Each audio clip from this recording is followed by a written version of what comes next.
I mean, you know, some things about Christianity that we fail to recognize and what God is trying to get us to wake up to.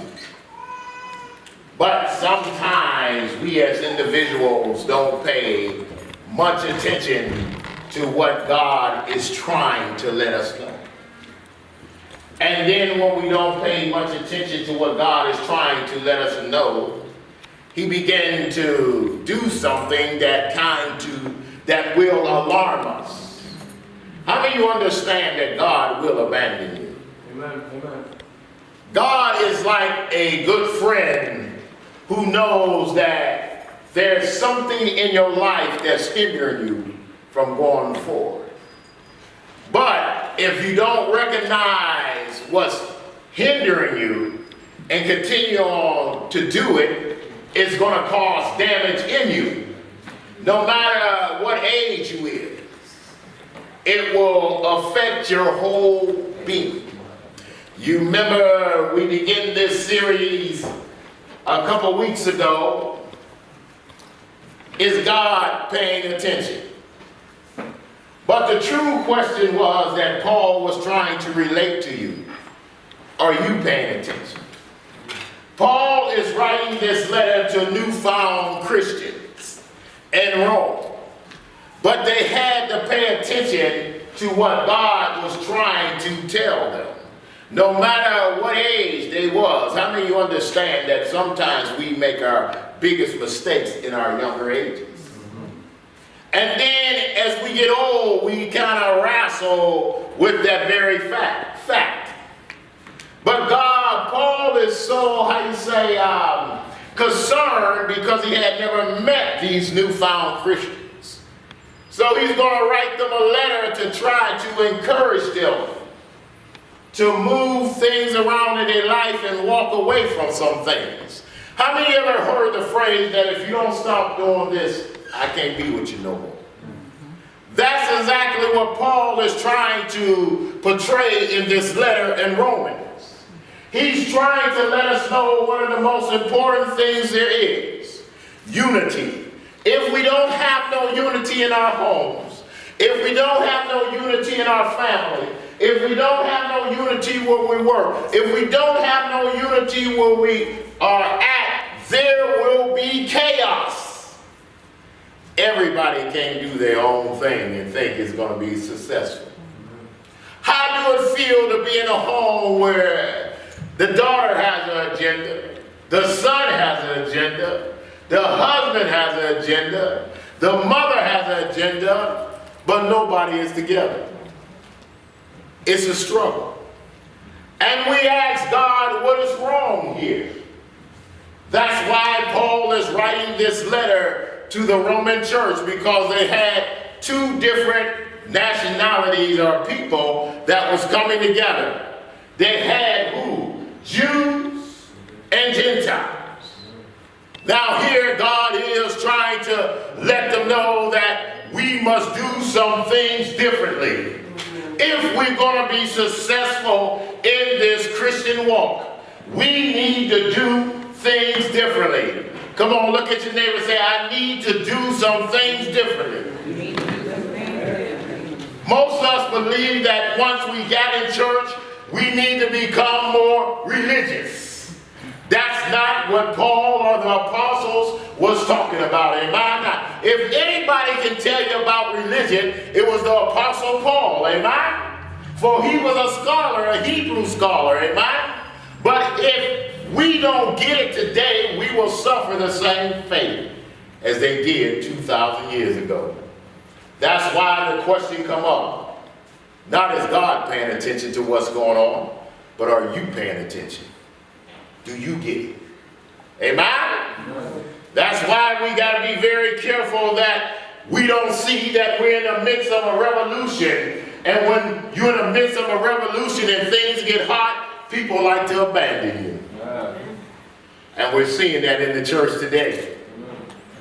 People is trying to abandon the way that God set in place. Do you hear what I'm saying? That's why this letter is so important. I I wish I really would have understood this when I got saved. Because when I got saved, all I thought, okay, I'm saved now. So what's next? And I walked around for weeks and sometimes months thinking, okay, I just need to attend church service. But there's some more things that are required in your walk with God. Many times we heard the phrase, baby, you just need to give your life to God. Okay, I gave my life to God. So what happens now? So I'm left in this cloud because I don't feel no different. My nose is still big in the mirror. I still got that gap between my teeth. My spirit feel a little happier, but still, what's next? That's why Paul wanted them to know that unity is important. Unity is important. I don't care where you're at in your household, on your job, or just with your friends. Some friends you got to kick to the curb. Especially if you're going to a new direction or trying to go in a new direction. Do you hear what I'm saying? Am I? That's why the first point was understanding. Are you understanding what you really need to do as a Christian? That's the first point Paul made in his letter. Are you understanding? Or is you just trying to follow grandma's traditions? That's a big one there. Are you really getting these scriptures? Are you understanding? Are you understanding? That's the first point we worked on a couple weeks ago, amen? Then, ignorance. Christians can be some very ignorant people at times. Because they know they should not do that, but they go ahead and do it anyway. And then try to play with God. I didn't know that. I didn't know that's what you was talking about. No matter how long we've been in church, we run into that problem. We run into that problem. Do you hear what I'm saying? Amen? How many of you know that we work harder on our own satisfaction than pleasing God? That's where we get in trouble. Because our desires trump what God wants us to do. And we want to be satisfied. Come on, what woman that married a man that don't want to be satisfied? And she won't tell him that. She'll just give him little signs. Come on, you know you went with them silent treatments. I brought you a rose, but you really wanted a dozen, so you, okay. Come on now, work with me here. Because we're not satisfied. Give a kid some healthy food when they want a corn dog and see how they react. It can be the best of food. You just didn't spend your best money and got the nicest T-bone because you're trying to treat your family. And you sit in front of a kid and they tell about, I don't want that. Wait a minute now, I just paid $14 a pound. And you talking about you want some processed food? That's how we are with the gospel. That's why Paul said when you was babes, you took milk. But now that you are full grown and mature adults, you should be able to take meat. But you still want the processed gospel instead of the meat of the gospel. Do you hear me today? Is God paying attention? Yes, he is. Yes, he is. He paying a whole lot of attention to you. That's why he gave you 66 books to study. You can go off and try to find all the other lost books, but you ain't even mastered the 66 yet. Do you hear what I'm saying today? Satisfaction. Satisfaction. The next point that we're going to talk about is very simple. Stubbornness. Oh man, stubbornness. No matter who you are, there's something in you that you're set in your ways about. You set in your ways. That's why I say I wish I would have had this when I first got saved. Because why? It was there, but nobody taught me. Because they just say you need to show up church on time, you know, maybe get in the choir, maybe do this, maybe get on the board or whatsoever. But I still was wrestling with something on the inside of me. something brought me to God, or brought me to God, but they was not addressing what my real issue was. So I started beginning to get weary and want to do what? Abandon the church. Because I wasn't getting fed. I wasn't getting fed. So I went on and got married and figured that that will fulfill that void. But only problem happened with getting married, it brought more issues to that void.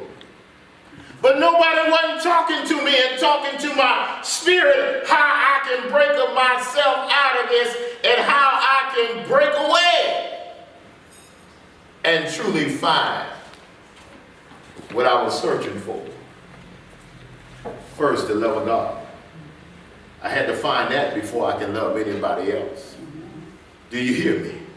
And because I didn't find it, I struggled, amen? From a teenager, from a young adult, I was always in a struggle because I heard all these words being said and talked about, but I didn't know how to get there. I didn't know how to get there. I was hurting. The worship was good, the praise was good, but I was hurting. And nobody could recognize the pain I was in. They thought just sitting in a pew should satisfy me. Being in a church service, a religious service, should satisfy me. But there was something that was pounding at my heart about to break it. And I always question God, is you there? Are you there, God? Are you there? Do you hear my cry? Do you hear me, Lord? Are you there? Are you there?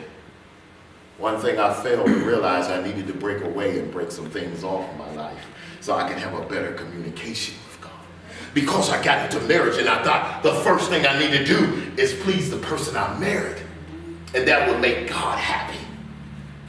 When it should have been the other way around. I pleased God. And guess what? Happiness was shortcut in my life. Do you hear me, man? So now I'm walking around confused. Because somebody didn't tell me these things. They just told me to show up for a service. Do you hear me? Do you hear me? Go to the scripture. That's why I love this letter in Romans. Because it talks to us. Paul is just not writing a general letter. Paul is writing a letter to let us know something. Since they thought it's foolishness to acknowledge God. I mean, you know, when you get in that kind of pain, you stop acknowledging God and start searching for your own answers. You stop acknowledging God. I ain't got no time for no church. I ain't got time for that. Ain't that what that lady said? I ain't got time for that. That's how we treat the church today. No, I need to go out and work because I think that's going to control my destiny. So guess what? I'll put God secondary and I'll put my job first and then my husband thing. But God is the third thing down. Now, this is one of the key things to you African Americans. Do you know that's how religion is practiced in Africa? That God is the third priority when he should be the first? It's foolishness. That stuff was written 2,000 years ago. Charmaine, that's just good literature. But we don't see the breaking free, what Paul is trying to do, loosen us up so that we can really walk into God and move all the pain and stress of what we call religion. And we can really find out and find our identity in God. Do you hear me? He abandoned them to their foolish thinking. Think of that word. He abandoned them. That means when God gets to a point and he said, throwing up my hands. I done gave you everything that you need to be successful. I done gave you everything you need to get your life in order. I done gave you everything you need to break you from this heaviness and this burden that's on you. I done gave you everything, but you won't hear me. Come on, parents, you know some of you been there sometime. I done gave you the advice. I done laid down this. I done talked to you about this. I done showed you facts. I done showed you this. And now, guess what? I got to throw up my hands and step back and let nature have its way. That's what God's talking about when he's talking about abandonment. It don't mean that I'm just casting you away. He said, I'm stepping back. Why could he step back? Because he put grace into effect. Grace is a period of delay so that you have time to get it right. I just showed you all these things. And that's what Paul was telling the Romans. You know, I heard of your faith and how you started out with that zeal and everything. But I got to let you know, although you got that zeal, there's still some things that you need to get out of your life. That's what Paul was telling them. We got to be unified. Have unity. Even in our household. Have unity. I mean, you cook dinner, but you got to cook 3 or 4 different kind of meals. Because the family can't eat one meal. Oh, that didn't work in my house. Oh man, you just went to bed hungry. You sat there looking at that plate all night long like the potatoes was going to get up off of them. That actually brought stability and unity in the house. Instead of what? We remember we talked about it? There's no excuse. If we read above Romans there's no excuse. Well, little Johnny ain't gonna eat that. I guess little Johnny just learned how to cook. Hey, do you understand what I'm saying? The things we do affect the unity that God wants us to have as Christians and give us stability. Do you hear? He abandoned them to their foolish thinking and let them do things that should never be done. Why are we given the say-so on how to bring up our kids to the government? Things that should never be done. I ain't seen so many young parents in fear because they say you should not whoop your kids. Well, you know you ain't supposed to whoop them. Shh. Somebody gonna report you. That's why I said at the table, I say, yeah, I beat her tail. And the man looked at me and said, yeah, I beat her tail. She was wrong and she flared up at her mother. That's mine and God's. So you don't flare up at that. That's when I got to step in. And the man say, well, sir, I can't say much because you was right. Your fear have cost you so much because the government says something. And now what they doing? Getting them and killing them right in jail, in custody. Because if you would have whooped their tail, they might have not been in that mess. Let me leave that alone. Amen? Their lives became full of every kind of wickedness. Every kind of wickedness. When unity is broken, everything can come in. And that's what God was saying. You're breaking unity with me.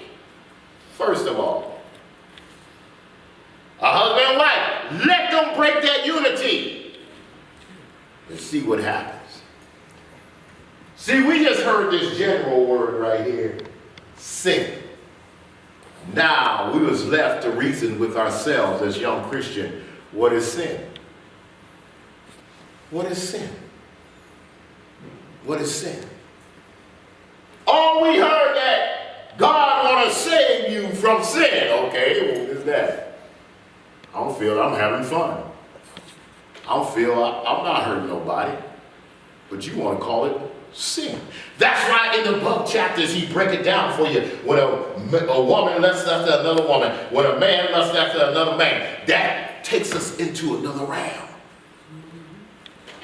It leads us from our consciousness and just think that we need to be satisfied because we desire something. Paul breaks it down for you. Come here, you new Christians, come here. I want to let you know what God expects from you and what he don't accept. We forget to tell people that. It's some things God just don't accept. way is something he just don't accept. And so that's why Paul said, I got to send a letter even before I meet you, because why? I'm hearing how your faith growing, but I don't want a damper be there, because when I get there, I want what? To bring some more to you.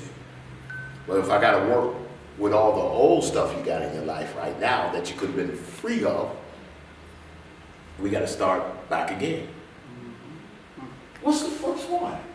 You know, there's 24 of these things. 24 that Paul really point to. They're not all right here, but if you look through all his letters and some of the Gospels, it brings it out. I'll give them to you when I'm done here. Greed. Greed. Man, that's big. Greed. Greed. I'm not a greedy person. Let me ask you this. If you knew something about an individual, and you and that individual was up for a promotion, would you start a little gossip about that? You know, girl? No. Huh? You know. But greedy people would. Because they want that promotion. They want more power. See, we can be greedy for many things. Why some of us overweight? Come on, be truthful. Greed. Huh? Greed. That's greed. We eat a lot because sometimes we ain't even hungry. We just have a desire and want to be satisfied. Did you smell that Popeyes? Did you just get through eating harvest? Well, I'm just going to give me a little bit of Popeyes. I'm just going to give me the 2-piece today. Huh? I'll give me the 2-piece today. I will be good. We call it being good. But we know we're full. We're not really even hungry. But the smell just captures us. Greed. Greed. How must make this nice? See my wife make this nice cheesecake with strawberries. And how many of us know, okay, don't give me a piece now, but I'm going to hide the whole cake. So nobody else. Come on now, that's a little size of greed.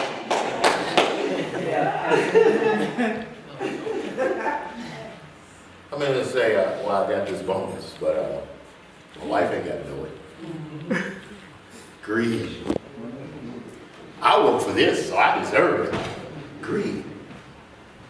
Greed. Little things that can lead into bigger greed. See, that's what it said, little seeds. Do you understand? And then the next one, hate. Hate. Hate. I don't care what race you are, you all a product of what? Slavery. It affects every race that's in this room. So what is we going to move the hate? Who done what when they done it, this, that, this, that.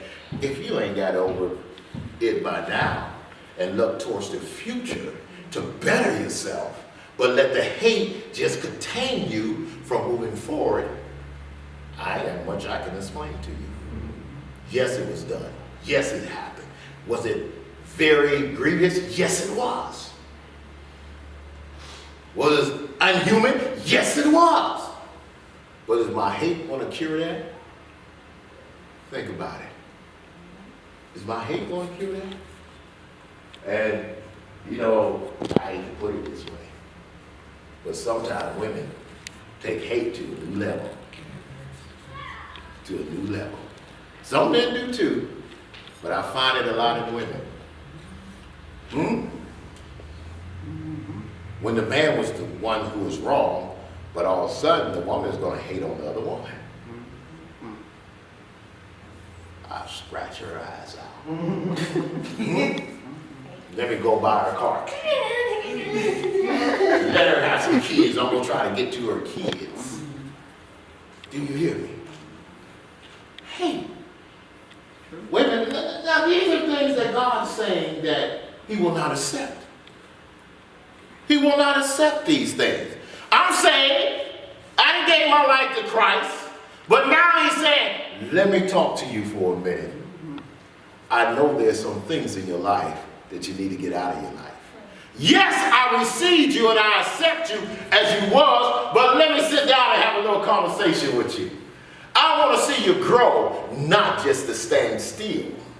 and become a religious person and think that you're better than everybody else. How can you talk to somebody and you're talking to them and the conversation is intense, but you ain't heard a word they say? Because you done locked into what you think. What you think. Well, this way you should be a Christian. Envy. How many of us in debt because we envy somebody?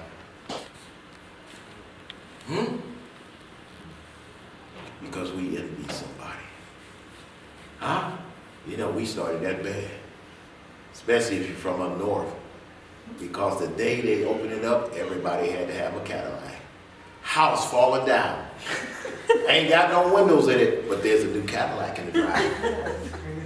Kids running around in raggedy clothes, but there's a new Cadillac in the drive. Think about it. I'm on welfare. But I gotta go get me some 30s. Get me a stereo system.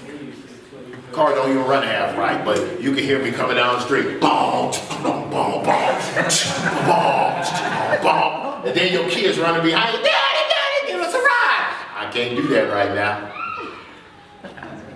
Envy, because he got one, I gotta get one. He got married, so I gotta get married. She got married, so I gotta get married. Envy. That's right in the church. Yeah. Down south, she got a gold tooth. So I gotta get a gold tooth. Huh? Envy. Envy. Oh man, we can work on that one in a good while. Envy. Envy. That's why Rent-A-Center is so rich. Hey, we doing the most carnal sin there is to our own income because we can't afford it now. But guess what? Baby, we're going to get us a 72-inch. Because I went over to my friend's house and they had it jumping off. They had that 72-inch and it just looked so good on their wall, so we got to get one. We can't wait to make the money to get it. There's nothing wrong with getting it. But guess what? When I'm going to Rent-A-Center, and guess what? They taking advantage of me. I ain't going to even go there. Amen? If you know numbers, you know they're taking advantage of it. You understand what I'm saying? Murder. Murder. That's not just physical murder. How many people we murdered last week with our mouth? The most dangerous weapon there is. How many people we murdered with our mouth? How many times our kids feel berated because of what came out of our mouth? You little stupids. You just like your dad. Ain't got a lick of sense in your head. You like your mama. Always complaining and complaining and complaining. Murder. Murder. Think about it. How many times our marriage is tore up because of our mouth and we're murdering the relationship? You're so stupid you can't even make me a peanut butter sandwich. Murder. And when you murder something, guess what? It dies. So right away her love died for it. Well, you can't take this thing. Well, you ain't getting nothing at all. Murder. You didn't get nothing at all. You starved to death for all I care. You had a good thing. You was at least getting a peanut butter sandwich, but now you get nothing.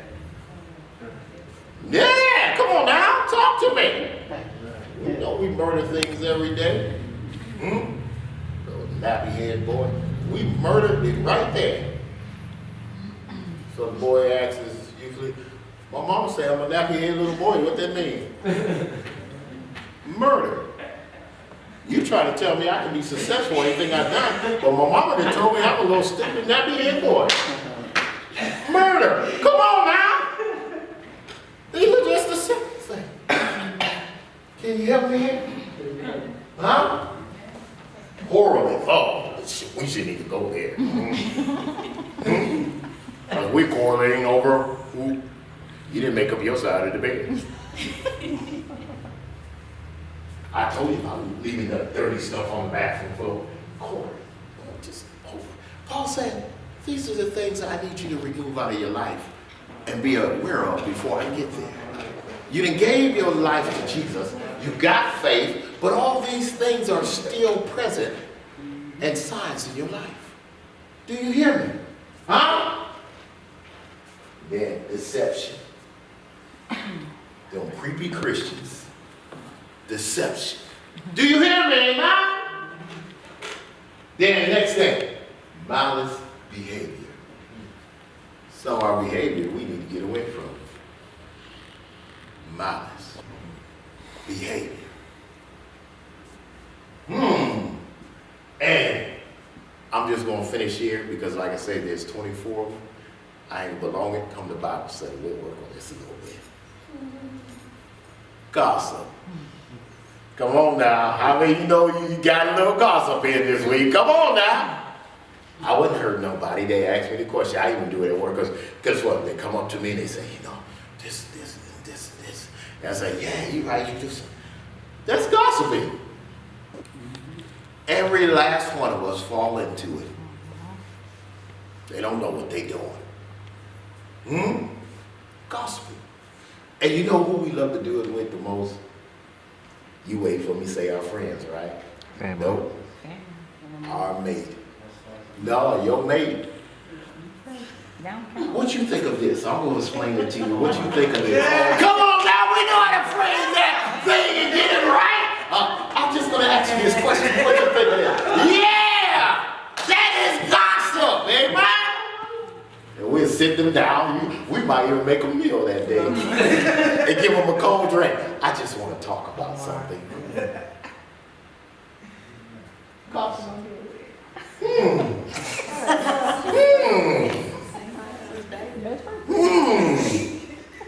Yeah, it's good to talk about your situation, but not about all the family situation. And lay it out there without them doing it. You know she crazy. You know that girl ain't got a lick of sense. Huh? So that ain't pertaining to your relationship. You remember what the Bible study about? We're not responsible for that. We pray for it, but we're not responsible for that craziness she got. Think about it. Some of us got what? Doctor's degree in gossip. We just got to draw one word and you can go on with a whole paragraph. Come on now, you got your PhD in gossiping. You know that pastor's a nut. Yeah, he was a nut from the first day we got there. But he okay. He's yeah, come on now. Gossip. And then he described them. They are backstabbers, haters of God. It's proud, boastful. Man, that sounds like a whole lot of people I know. Think about it. They invent new ways of sinning. New ways of sinning. New ways of sinning. Paul said, wait a minute, I'm writing you this letter. Because Rome is pretty messed up. And I'm glad that you have converted, but some of these things you need to get out of your life. Christian witches, come on. It tells you right in the Bible that witchcraft is an abomination to God. So how can I be a Christian and a witch? The two don't mix. That's like me standing up here and saying, I'm white, Charmaine. I don't care what you say, I'm white. I don't care how you see, I'm white. I call it black-white. Something got mixed up on the inside, but the color on the outside is telling you who they really are. You understand what I'm saying? I'll leave that alone. I won't get in no big trouble. Hey, this God, okay.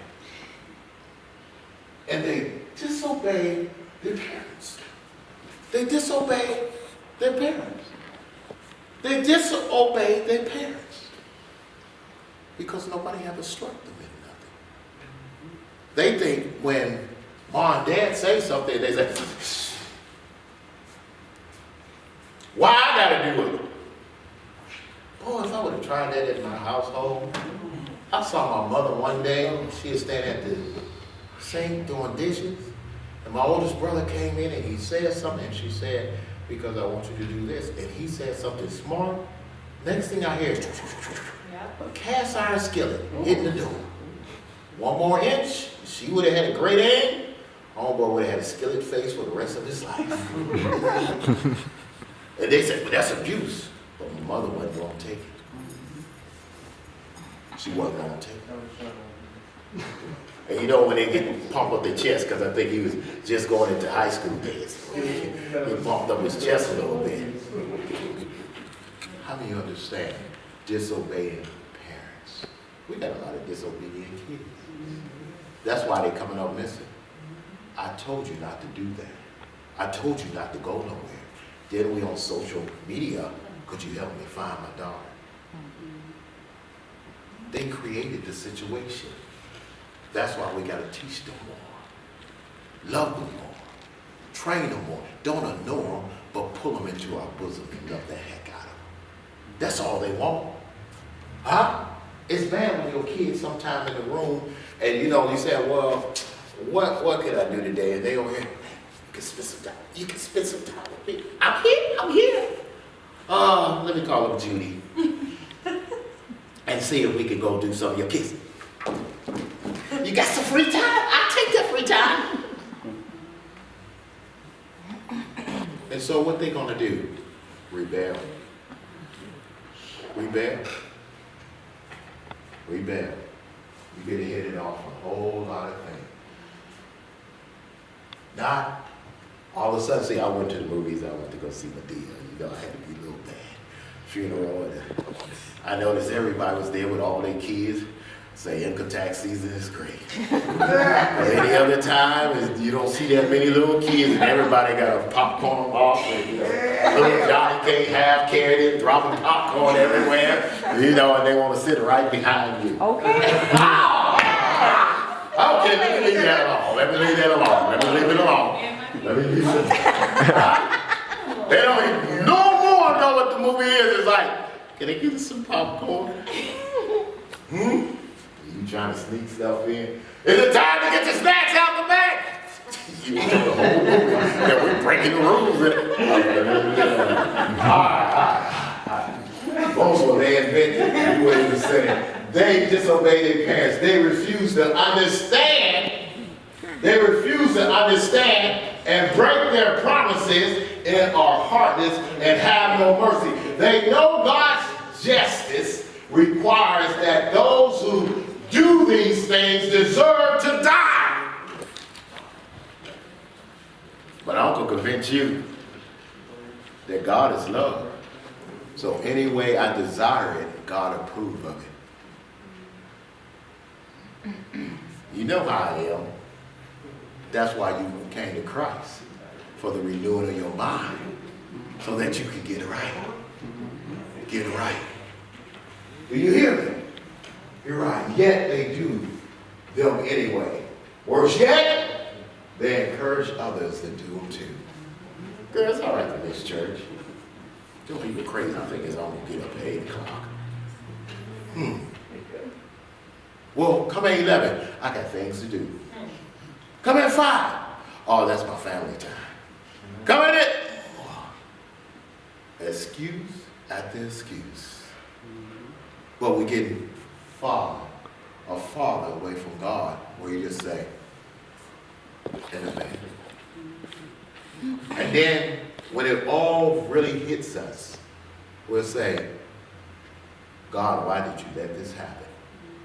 Remember, you abandoned me first, so I might as well abandon you. If you don't believe that story, go look at Israel, and they walk with God.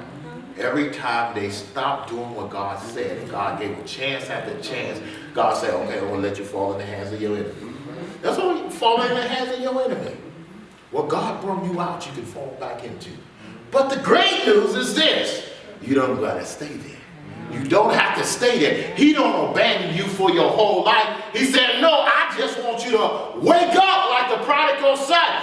The most powerful words he say in that whole scripture is, I came to my senses. Nobody talked me into this. I came to my senses, and I say it's better in my Father's house even for a servant. But I need to get back to my Father's house. That's what we need to do. Get back to God. Get back to Jesus. Why? We need to come to our senses, amen? We think that we got it made because God didn't move on us and something, calamity ain't happened like it could have happened. It happened partially, but it didn't happen like it could have happened because of grace. Jesus up there. Jesus, y'all just don't understand. Jesus is a busy man. Talking to his father. Father, wait a minute, hold on.